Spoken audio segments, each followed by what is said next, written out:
Noong Disyembre, naiulat namin sa inyo ang isang simpleng away trapiko na nauwi sa pamamaril. Ang pinagmulan umano ng alitan, nakakasilaw na headlight ng sasakyan. At sa pagsisimula pa lang ng taon, isa na namang pamamaril ang naitala dahil sa gitgitan sa one-way lane sa Pangasinan. Narito ang report.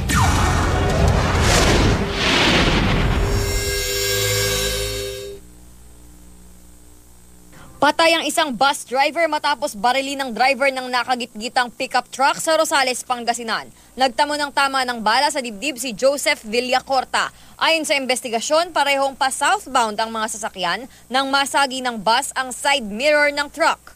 Dali-daling bumaba ng pickup truck si Frederick de la Cruz sa kabinato ang side mirror ng bus. Doon na nagkainitan ng dalawang driver kung saan binaril umano ni de la Cruz si Villacorta. Ang gusto mong mangyari, bumubunot siya sa bag niya ng yung anong binubunot niya. Nung pagbunot niya ng baril, tinutong niya doon sa driver ko, bigyan pumutok.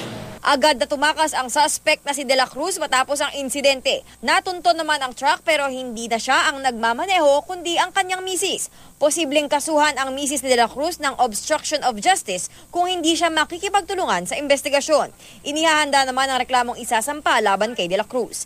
Nangako ang kumpanya ng bus na tutulong sa burol at pagpapalibing sa napatay nilang bus driver. Para sa unang balita, Athena Imperial reporting.